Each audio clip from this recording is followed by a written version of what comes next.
Have you ever wondered what are some of the best ways to spend time with your wife and build a relationship in the process? Today, what I'm going to do is unpack some of the best ways that you can spend time with your wife today and build your relationship in the process. There's guaranteed to be at least one suggestion that you can implement and really build your relationship. So let's roll the intro. Welcome to the Husband's Coach's Corner, the podcast that teaches husbands how to love their wife every day and become better men in the process. I'm your host, Chris Scott, aka the Husband Coach.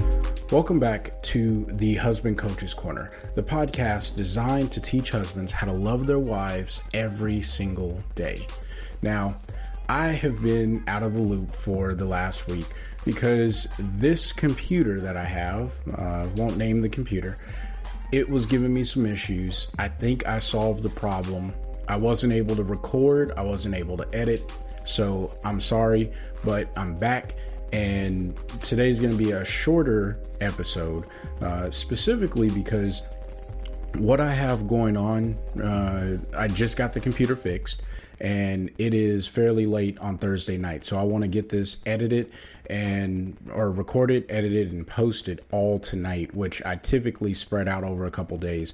So I need a shorter podcast that I can work on and get that released. So please bear with me, and hopefully I have figured out what is going on with my computer. Now, the next thing that I want to mention is I'm changing the way the drills work and how I release those. So if you're interested in that, stay tuned until the end. I'm going to break that down because I really want to dive into today's content. And then the last thing, if you haven't already, I'm talking about the drills. I have a newsletter, and on the newsletter, I share information about loving your wife. I do realize at the time of the recording, I have not sent out a single newsletter. So for everyone who signed up, one, I want to say I'm sorry that I haven't been able to get around to the newsletter. I promise it's coming. It's a little struggle being a one-man show. However, what you will get when you sign up to the newsletter email list, is a copy of the Wife Journal.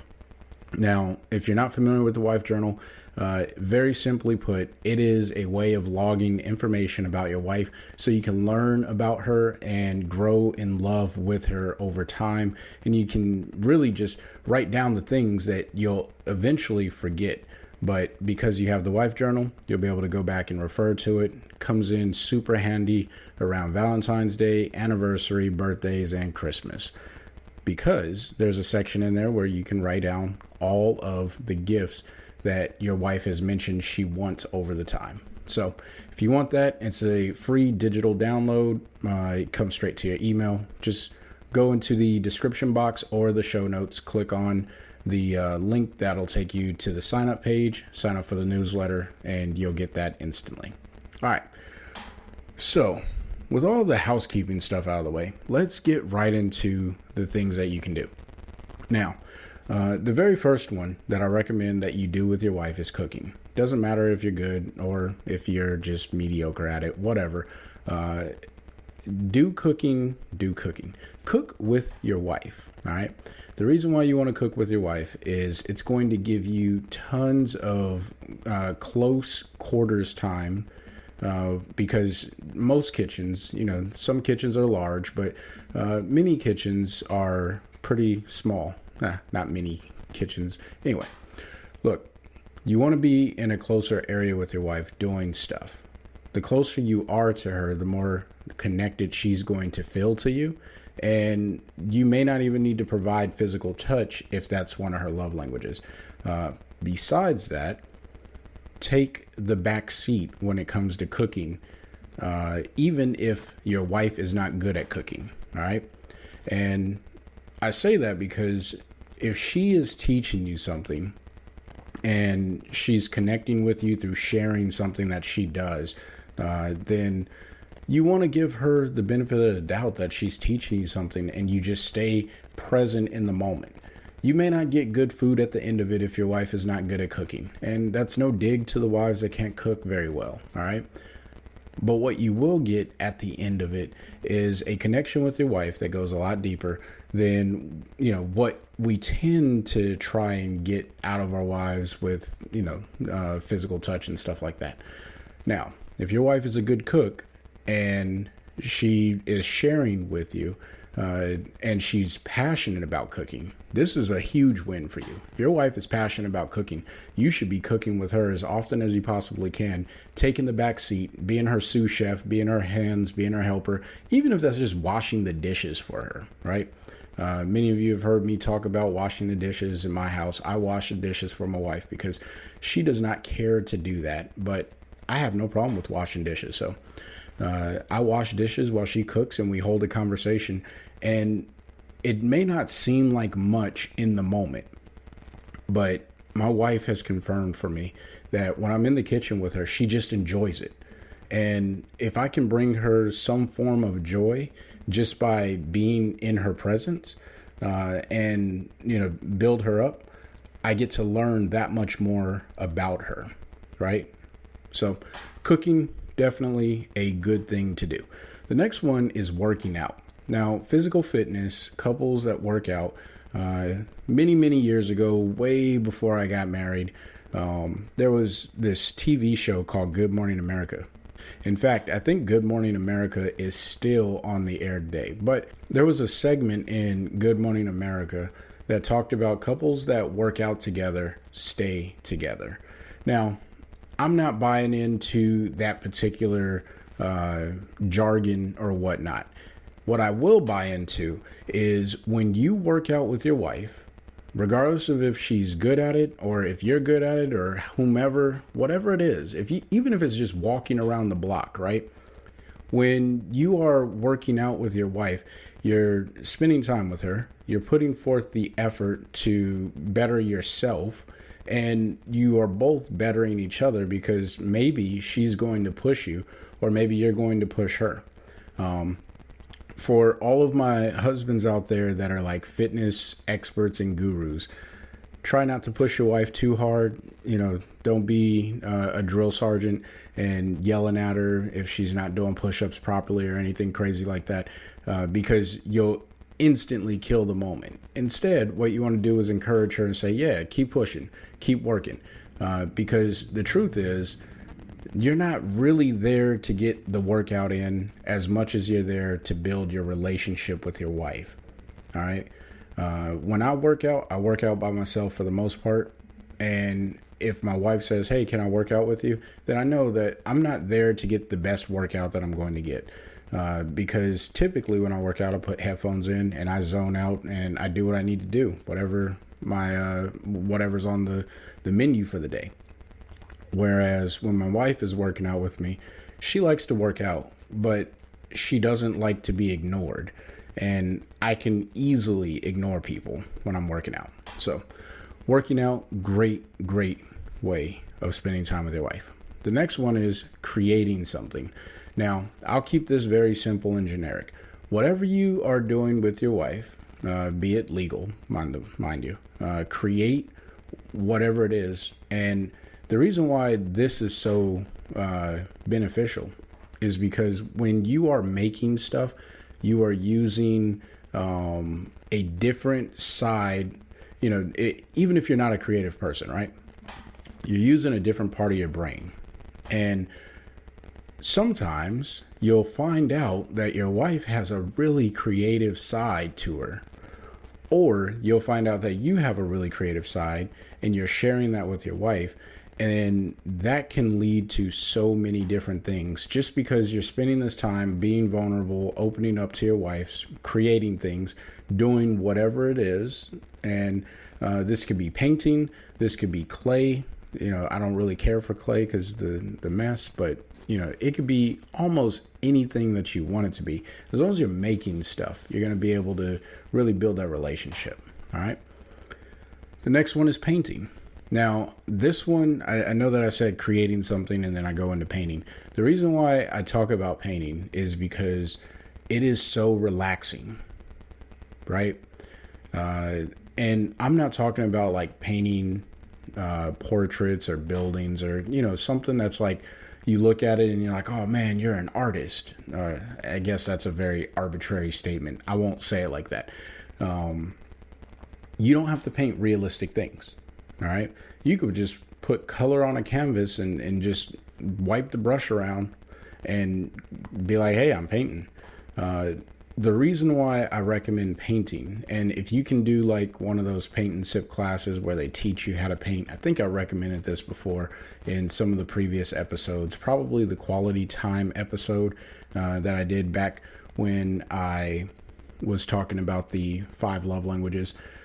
But painting, it really does open you up to conversation because it slows you down and you don't have to really think too hard when it comes to painting. And, you know, if you are one of the people out there that thinks extremely hard when it comes to painting, I will encourage you to open up your mind and relax just a little bit while you are painting whatever it is with your wife. All right. Spend the time with your wife painting. The next one is a fun one. This is dancing. Now, I am a terrible dancer. I am awful at it. And the irony is I'm a musician. You see the keyboard back here. I have my guitar up there. It's not that I don't have rhythm and that I can't understand syncopation and things of that sort. It is I cannot move my body, or at least my whole body. I can move my hands to the rhythm. I am not very good at moving my body and mating the downbeat when I'm dancing. I am not good at dancing. But because I'm not good at it, and my wife knows I'm not good at it, it's an instant comedy hour whenever I go dancing with my wife, or if we're just at home and we're dancing together, because I'm not good at it, but I own the fact that I'm not good at it. So one of the things that I will encourage you is find something that your wife enjoys doing that you're not good at, and then own that, because what that does is it shows your wife that you're comfortable with letting your guard down and letting her see a side of you that isn't like this masculine superhero if you're trying to be the macho guy. All right. So go dancing or do something along those lines. The next one is a road trip. Now, I know that road trips are fairly not as fun right now because of the pandemic. But when road trips become available and you can go out and drive, which I guess you can right now, you're not going to be able to go into like areas, but whatever. Take a road trip. Drive 4 hours down the road one way. Stop for a little while. Have some coffee along the way. And, you know, chill out, take some pictures, and then drive 4 hours back in whatever direction, right? Just drive 4 hours away from your house, drive 4 hours back to your house. You will be amazed and have some okay, so let me backtrack just a second. You've got to have some really good conversational material.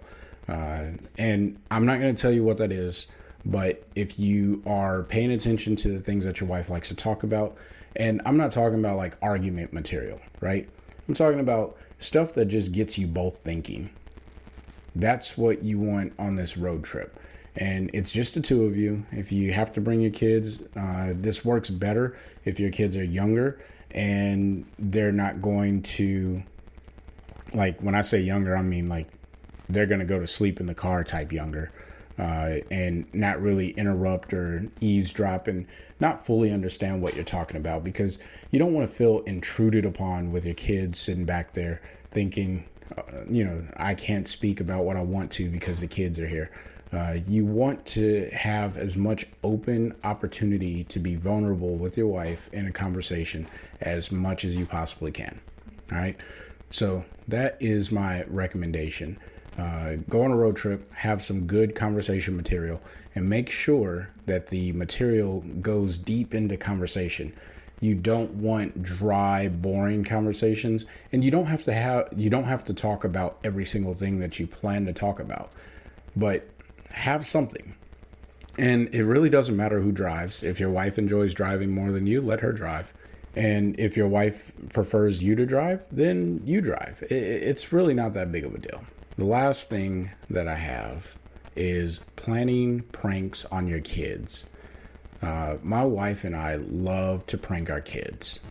We played this one prank, and my wife really comes up with most of these. I just go along with them, all right?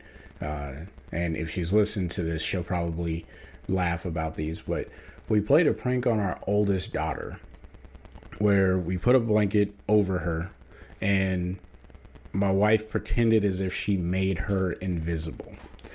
Now, we have a younger daughter who was not in the room at the time. So we're downstairs. Our younger daughter is upstairs. And, my oldest daughter, she's not really falling for it, but we're just messing with her. And she kept on my wife pulls the blanket away. And we're like, oh no, where's Anaya? Where's Anaya? We can't find Anaya. Oh no. And, like pretending as if she was invisible. We could see her the whole time. Don't tell her that. Because to this day, we still don't want to tell her that we've seen her. But whatever. She knew that she wasn't invisible. But we were playing this prank on her. And our youngest daughter, we had to rope her into it. So I had to find a way to go upstairs and not obviously tell her. So my oldest daughter can still continue to feel silly that we think she's invisible. Nonetheless, look, I'm not going to bore you with the full story. Moral of the story is spend time planning pranks on your kids. Safe, fun, wholesome pranks. Don't do anything that's going to get them in trouble or put their safety in danger or anything like that. That's terrible. Instead, do something that's fun, that's going to be a memory. That is what the key takeaway is about all of the things that I just mentioned, is you want to create a memory. Now, the reason why you want to create a memory is because, one of the best ways to spend time with your wife is to do something that creates a memory. Don't do the redundant, mundane, watching a movie, eating popcorn, stuff like that. There's nothing wrong with that, okay? I'm not saying that there's anything wrong with that. What I'm saying is, how many times do you remember doing that with your wife? Or a better way of putting it is, what type of long-lasting memory did you develop? I guarantee you it was not a very good one or a very long-lasting one. I've watched many movies with my wife. I watched a ton of TV with my wife. And yes, there are some movies that we went to the theater to see and we remember what we've seen and our reactions to the film. But what we were relying on is a film to be either really, really good, or in the case of the film that we went to see, I won't name it, and we were just like, this is awful. And we just remember laughing out of there like we just wasted how much ever it cost to get in here to see this film. And, it was just terrible. But again, we were waiting for the film to give us the memory, not us creating the memory, the long-term memory. That's all I'm saying about that. All right. So if dinner and a movie is your thing and that's just what you and your wife do, then kudos, great. Just keep knocking it out of the park if that's a home run in your marriage. But I will probably say that many of us, that is not the case. Our wives, they want to create a memory that goes a little bit deeper than just sitting down and mindlessly consuming some sort of media. All right. Now, some of the other reasons why these particular ideas are the best, and it all ties back to creating the memory. The first one is it gets you doing something. Anytime that you are actively doing something, you are more likely to generate some sort of emotional response of joy, fear, whatever it is, of what you're doing. All right, because you're actively engaged in it. You're not passively engaging in whatever the activity is. You're doing something to make the thing happen. That is a big deal. Now, the other thing is it requires effort.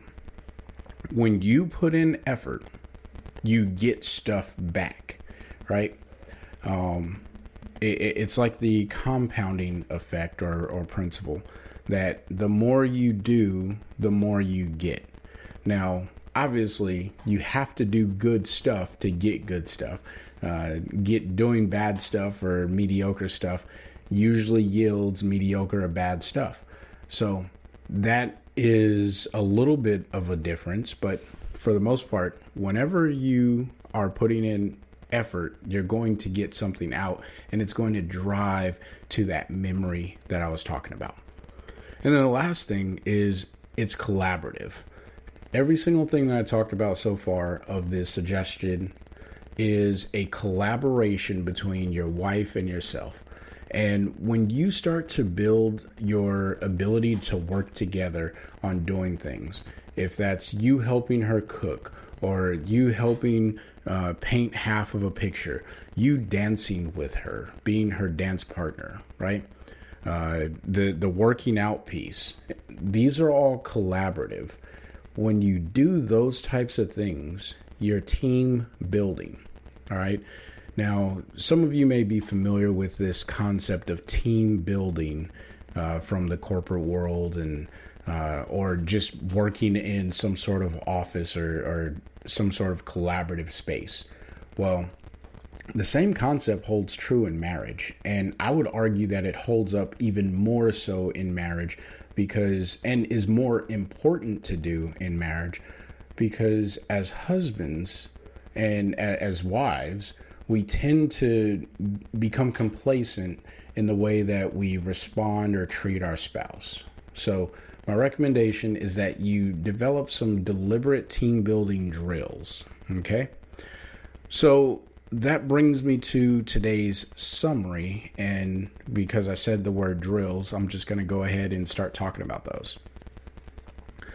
So one of the things that I have found as a challenge as a one-man show is producing the drills on a weekly basis. So instead, what I'm going to do is batch them all together, and I'm going to send them out as one email along with the newsletter every single month. And what you're going to get in that email is, first, all of the drills. You're going to get the newsletter that I have very slowly been preparing. And you're also going to get the lineup of podcasts. So you're going to know what podcasts are coming up next. And I think that's going to give you just a really nice preview, let you kind of map out what the month is going to look like. And you can tune into the podcasts that you're really interested in and kind of skip over the ones that you may not be interested in. And that's perfectly fine. No sweat off my back, right? I'm doing this to provide whatever type of service that helps you become a loving, compassionate, empathetic husband. So you're going to get 3 things in the email every single month. The first one is going to be the newsletter. The second one is going to be the drills for all of the podcasts that are coming up. And then the third thing is going to be inside of the newsletter, but it's going to be a preview of the podcast episodes that are coming out for that month. So you can tune into the ones that you want. All right. Well, this has been a really fun podcast to film and to record overall. If you're on YouTube, please smash the like button. If you are on any of the podcasting platforms that allow you to interact with it, please do so. It just helps the algorithms over on those platforms share this information with people that may be looking for it. And speaking of sharing, if you know someone that will benefit from this episode, please share it with them. All right. And spread the word. All right. Well, I hope that this podcast resonated with someone. And until the next time, I want you guys to find a way to love your wife every day. Peace out.